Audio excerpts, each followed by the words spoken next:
사도행전 6장 8절에서 15절까지입니다. 예루살렘 교회가 7 집사를 세우고 그리고 사도들과 사역을 분담하고 사도들은 하나님의 말씀을 전하는 일과 기도하는 일에 전념하게 되니까 하나님의 말씀이 왕성하여져서 제자의 수가 늘어나고 심지어 제사장들까지 하나님의 도에 굴복하는 그런 놀라운 역사가 나타났습니다. 부흥이 뭐냐? 말씀이 왕성하여짐으로 제자가 늘어나는 것이 부흥입니다. 그렇게 하도록 하라고 교회의 직분자들을 세운 것입니다. 교회 직분자들을 세운 목적이 뭐냐? 교회가 말씀이 왕성하여져서 오로지 예수 그리스도만 따르는 제자의 수가 점점 늘어나는 그런 부흥을 이루라고 일꾼을 세운 겁니다. 예루살렘 교회에는 두 부류의 사람들이 있죠. 히브리파 사람과 헬라파 사람들이에요. 히브리파 사람들은 본토배기들이고 헬라파 사람들은 유대인인데 다른 데로부터 온 유대인들, 그걸 흔히 말하기를 디아스폴라다 그렇게 말합니다. 히브리파 사람들은 히브리 말을 쓰는 게 아니고 그때 당시 히브리 말은 이미 죽은 언어가 되었습니다. 그때 당시에는 아람어를 썼습니다. 예수님도 아람어를 사용하셨거든요. 헬라파 사람들은 그때 당시 세계 공통어인 헬라어를 사용했습니다. 그런데 놀랍게도 예루살렘 교회 집사들은 헬라파 유대인들이었어요. 헬라어를 잘 쓰는 유대인들. 이걸 보면 단순히 한 교회의 집사가 아니고 그 시대에 통용되는 언어를 통해서 더 넓게 복음을 전하는 자들로 그들을 세웠다라고 하는 걸 알 수가 있습니다. 그 가운데에 스데반도 헬라파 유대인이죠. 스데반은 하나님의 말씀을 전하는데 주로 헬라파 사람들이 모여있는 회당에 가서 하나님의 말씀을 증거했습니다. 역사가 요세푸스의 말을 빌려보면 그때 당시에 이 팔레스타인 지역에 회당이 480개 정도가 있었다고 합니다. 그 가운데도 헬라파 유대인들이 주로 모여있는 그곳을 찾아다니면서 스데반이 하나님의 말씀을 증거했습니다. 그런데 스데반이 환영을 받지를 못했어요. 강력한 거부가는 반응을 일으켰습니다. 자, 우리가 기억할 것은 항상 어느 시대든지 2000년이든지 1000년 전이든지 지금이든지 그 시대를 이끌어가는 그 시대의 정신이 있습니다. 그걸 우리가 시대정신이라고 그래요. 어떤 때는 군대가, 어떤 때는 철학이, 어떤 때는 자본, 돈이 시대정신이 되기도 합니다. 지금 우리가 살고 있는 시대는 자본이 시대정신이에요. 돈 버는 게 최고고 돈이 가장 큰 힘이다. 사람들은 온통 거기에 정신이 다 빼앗겨서 사는 것이 그게 바로 시대정신이에요. 그런데 이 복음이라고 하는 것은 항상 이 시대정신과 부딪힙니다. 이 복음은 그 당시 시대정신으로 볼 때는 복음 전하는 사람은 불순한 사람들이에요. 그리고 대단히 위험한 사람들이에요. 심지어 중세기 때 로마 카톨릭이 지배하던 시대는 그때 시대정신은 뭐냐? 타락한 종교예요. 그런데 그때 복음을 전하는 사람들이 바로 그 당시 교회의 눈의 가시였습니다. 중세기 교회 때는 성경 들고 다니고 성경 번역하는 사람은 모조리 잡아다가 화형시키고 죽였어요. 그러면 오늘 우리가 살고 있는 이 시대는 어떤 시대냐? 자본주의 시대예요. 그러면 우리 기독교의 복음은 뭐냐? 자본주의를 반영해서 그 일이 더 잘 되도록 도와주는 게 이게 복음 정신이 아닙니다. 우리가 정말 주의할 것이 뭐냐면 자본주의는 잘 먹고 잘 사는 거예요. 간단히 말하면. 그 다음에 많이 가진 사람, 많이 버는 사람이 힘을 가진 시대가 자본주의입니다. 뭐니 해도 그런 사람들이 힘을 써요.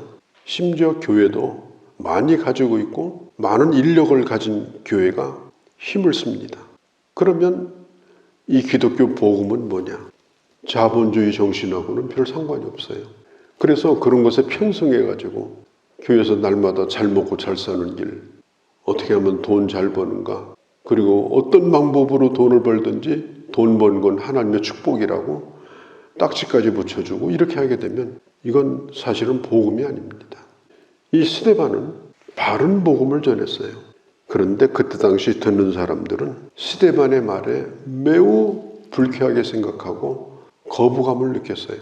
그 사람들이 하나님을 모르는 사람들이냐? 아니에요. 알고 있는 사람들인데 그렇게 된 겁니다.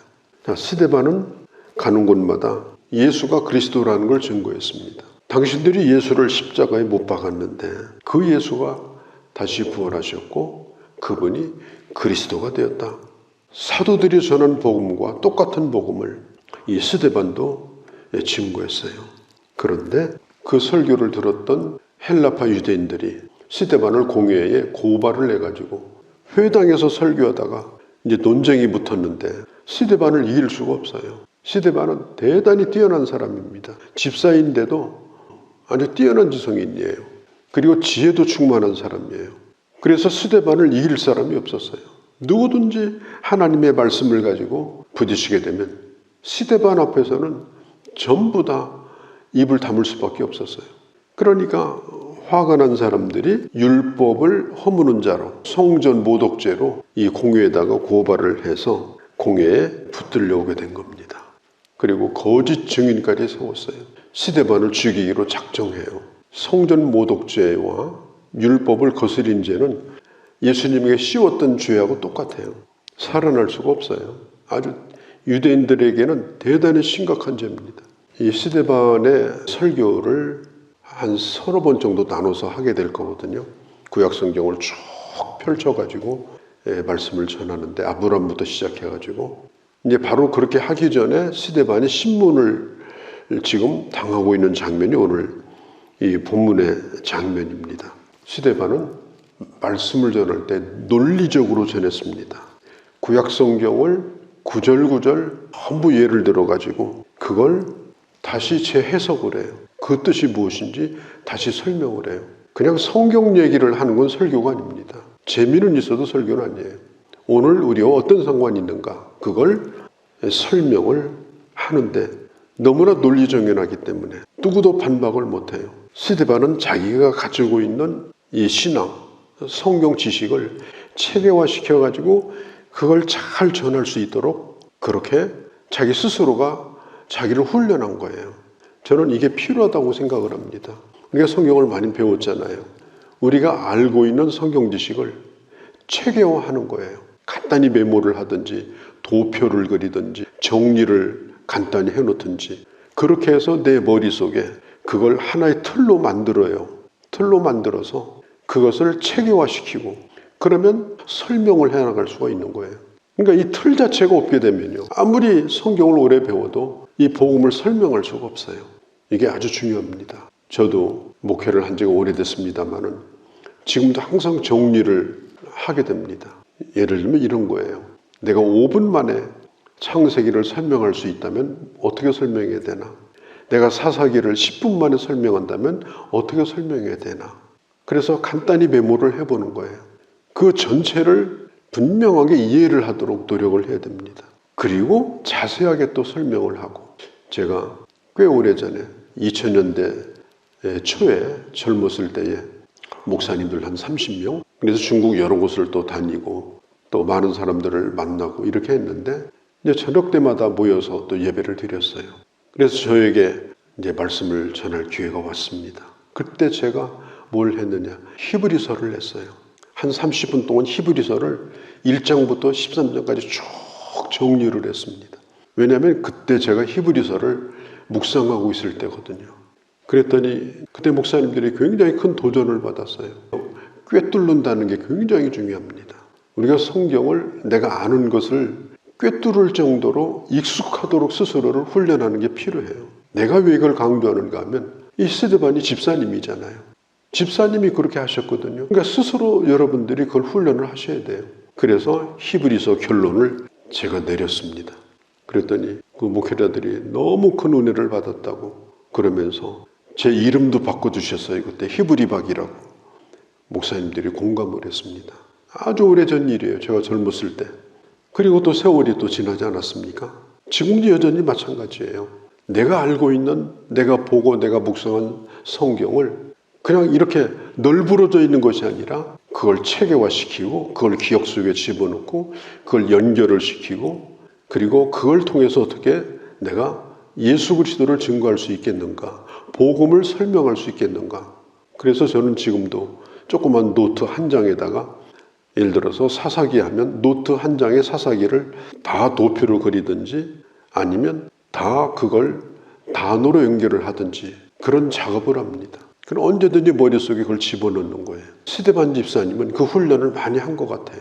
제가 가지고 있는 성경 지식을 체계화시키고 그것을 신학화시키고 그것을 복음으로 해석할 수 있도록 해석할 능력을 키우고 이 공회라고 하는 것이요. 그 당시 성경학자들이 모인 곳입니다.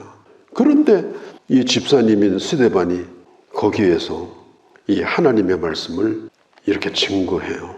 스데반이 하는 얘기는 결코 유치하지 않았어요. 결코 복잡하지도 않았어요. 아주 단순하지만 강력하고 들어보면 어마어마하게 그 넓이가 또 넓어요. 그리고 굉장히 깊어요. 거기 있는 사람들도 입을 벌릴 정도로 그렇게 스데반의 메시지에 강력한 힘을 가지고 있었습니다. 배우는 것이 중요합니다. 그리고 배운 것을 내 안에 체계화시키는 훈련이 중요합니다. 그건 각자가 스스로가 노력하면 돼요.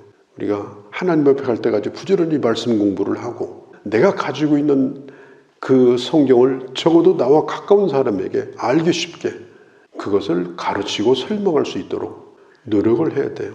흩어진 지식 가지고는 다른 사람을 설득시킬 수가 없는 것입니다. 그래서 오늘 우리가 겪고 있는 정치, 경제, 문화, 또 사회적인 문제들, 그 다음에 과학, 예술 분야 이런 부분들을 기독교적인 시각에서 어떻게 그걸 해석하는가, 말씀을 통해서 어떻게 조명할 수 있겠는가. 말씀의 빛이 들어가면 어두운 것도 밝아지잖아요. 말씀의 빛으로 오늘 이 시대를 보는 거예요. 그렇게 해야 우리도 세상을 살면서 헷갈리지 않고 이 세상을 사는 사람들에게 하나님의 말씀을 알아듣도록 설명할 수가 있는 겁니다.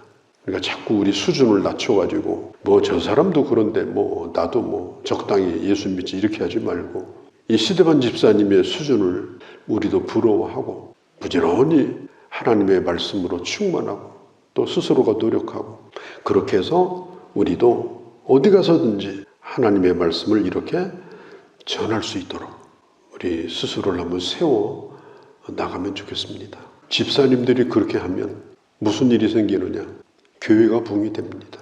교회가 숫자가 불어나는 것이 아니에요. 질적으로 놀라운 변화가 일어납니다. 교인들이 무정화되고 믿음이 약한 사람들이 다 강해지고 구역이 살아나고 소그룹이 살아나는 거예요. 먹고 노는 것만 가지고 안 돼요. 거의 단순 노동에 가까운 교회 일만 가지고 안 돼요. 믿음이 약한 사람들을 말씀으로 양육하도록 우리 스스로가 좀 훈련을 하셔야 됩니다. 세월이 아깝지 않아요. 열심히 노력하셔야 돼요. 그래서 내 스스로가 그것을 터득해 나갈 수 있도록 이게 아주 중요합니다. 이 스데반의 설교를 듣고 바울이 설교하는 방법을 배웠거든요. 바울의 선생님이 누구냐면 스데반이에요. 집사님 설교를 듣고 바울이 복음을 어떻게 전해야 되는가 하는 방법을 배운 거예요. 그리고 그 틀을 가지고 바울은 항상 말씀을 전했어요. 그리고 말씀 전하는 사람은 어떻게 말씀을 전하다가 어떻게 죽는지 바울에게 보여줬어요. 그래서 바울은 평생도록 스데반을 생각하고 살았어요. 그분이 누구냐? 집사님이에요. 초대교회 수준이 바로 그렇습니다. 그러니까 교회가 놀라운 부흥이 일어난 거예요. 말씀 부흥이 일어나고 성령의 역사가 일어난 거예요. 우리가 이걸 부러워야 되지 않겠어요?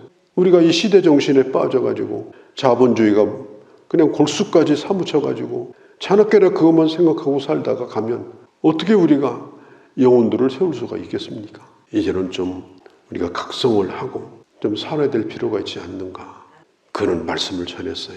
공회에 있는 사람들이 다 스데반을 봤어요. 이 스데반은 그 서술이 시퍼런 이 스데반을 신문하는 사람이 누구냐? 예수님을 죽인 가야바예요. 그 앞에 스데반이 서 있는데 공회원들이 쳐다보니까 스데반의 얼굴에서 빛이 났어요.